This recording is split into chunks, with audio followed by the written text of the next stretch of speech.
Bienvenida a este espacio de enseñanza cristiana siguiendo la verdad, en donde se expone la verdad de la palabra de Dios. Hoy continuamos con nuestra serie de enseñanzas correspondientes al Evangelio según Mateo y veremos el capítulo 26, versículos del 1 al 16. El tema de estos primeros 16 versículos encierran los primeros acontecimientos finales de la vida de Jesús, inmediatamente antes de la cruz. La conspiración para arrestarle, la actitud de María de Betania al ungir a Jesús y las gestiones de Judas Iscariote para vender a Jesús. Cada incidente y detalle de este capítulo señalaba a la cruz.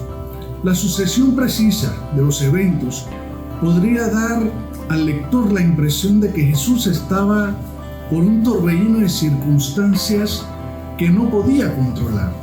Sin embargo, un análisis muy cuidadoso nos revelará que Él, como Señor, controlaba las situaciones y que nunca se hizo tan evidente su carácter real como cuando se acercaba a la cruz. Todo lo registrado en este capítulo 26 y 27 fue expresado 6 meses antes en Cesarea de Filipo por Jesús, donde dijo de ir a Jerusalén a morir. Decía el relato en Mateo 16:21.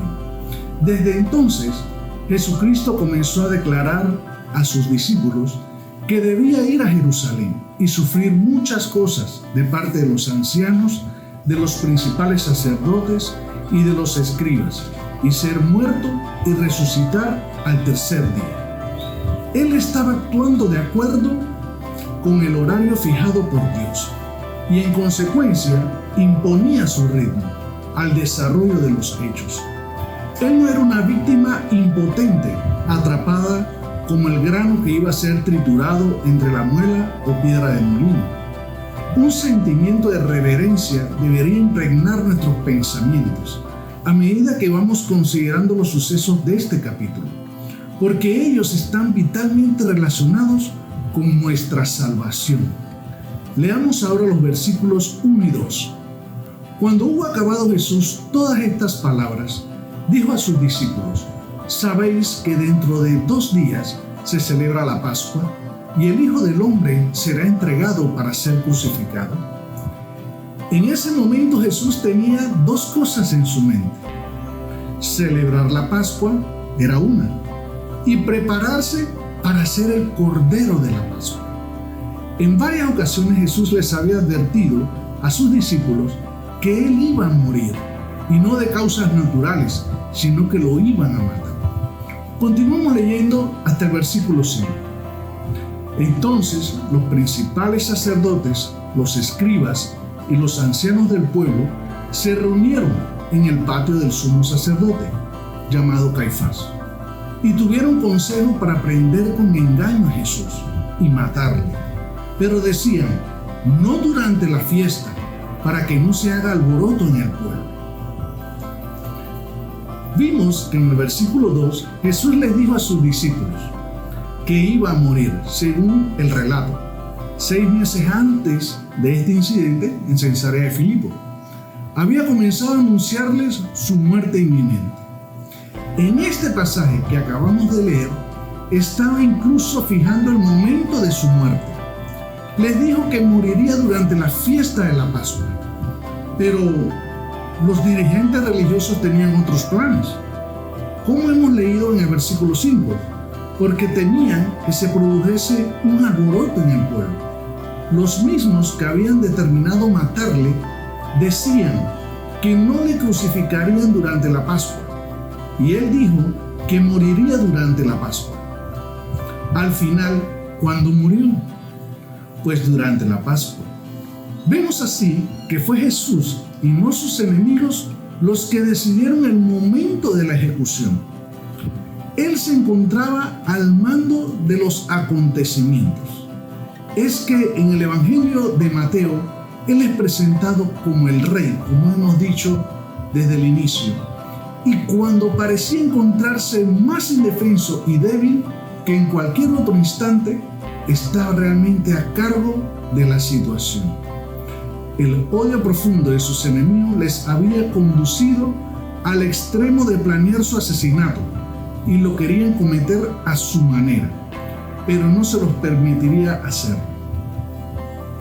Por ello, hemos afirmado que cuanto más se acercaba Jesús a la cruz, más evidente se hacía su carácter real de rey. Pasemos ahora a examinar un incidente muy instructivo. Leamos los versículos 6 y 7 que nos describen cómo Jesús es ungido en Betania. Y estando Jesús en Betania, en casa de Simón el leproso, vino a él una mujer con un vaso de alabastro de perfume de gran precio, y lo derramó sobre la cabeza de él, estando sentado a la mesa. Para Jesús, Betania fue un lugar donde recibió amor, mientras que en Jerusalén recibió odio. Él se quedó en Betania durante sus últimas horas antes de su muerte. Este incidente tuvo lugar en la casa de Simón el leproso. ¿Por qué le llamaban Simón el leproso? ¿Estaba enfermo de lepra? Hubo un tiempo en el que él había sufrido de tal enfermedad, pero sin duda alguna Jesús le había sanado y ahora podía sentarse y tener una relación estrecha con el Señor Jesús y otros que también se encontraban cenando en su casa. Los enemigos de Jesús en la actualidad no le conocen. No conocen realmente al Señor que sanó, que amó, que se entregó, que lloró. Los intentos actuales de representarle deforman gravemente su imagen, dan una imagen falsa de su personalidad e intentan manipular su figura para beneficiar a los más variados intereses.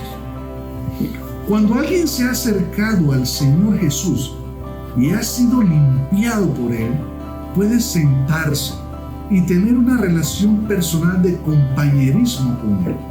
Esta es pues la escena que tenemos delante nuestro en este pasaje. Mientras cenaban, una mujer, que no lo dice en el Evangelio de Mateo, pero que en el Evangelio de Juan, en el capítulo 12, versículo 3, se identifica a esa mujer como María. Vino a Jesús con un frasco de alabastro, lleno de un perfume muy caro, y derramó su ungüento fragante sobre su cabeza y sus pies. En el libro de Juan también nos dijo que fue Judas Iscariotes el que promovió la reacción que se produjo contra ella, aunque todos los discípulos estuvieron de acuerdo con él. Leamos del versículo 8 al 10. Al ver esto, los discípulos se enojaron, diciendo: ¿para qué este desperdicio? Porque esto podía haberse vendido a gran precio y haberse dado a los pobres. Y entendiéndolo Jesús les dijo: ¿por qué molestáis a esta mujer? Pues ha hecho conmigo una buena obra. Se calcula que el valor del perfume equivalía al sueldo anual de un trabajador. En lo que concierne a nosotros los cristianos, no deberían hacer nada que no honre al nombre del Señor Jesús. Si una acción no tiene esa motivación de honrar a Dios, ¿qué bendición puede traer a las personas? Una obra de ayuda o asistencia social motivada por amor y realizada hoy en el nombre del Señor Jesús sería calificada por el Señor como aquel gesto de aquella mujer del incidente bíblico, es decir, como una buena obra. Continuemos leyendo de los versículos 11 al 13.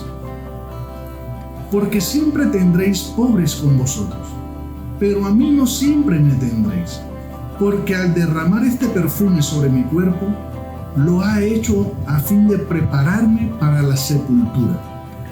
De cierto os digo que donde quiera que se predique este evangelio en todo el mundo, también se contará lo que ésta ha hecho, para memoria de ella.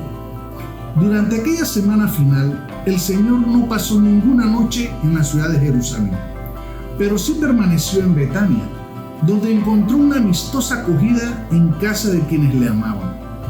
También en la actualidad, aquellos que quieren estar con Él y que le aman son los que pueden disfrutar de la realidad de estar unidos a Él.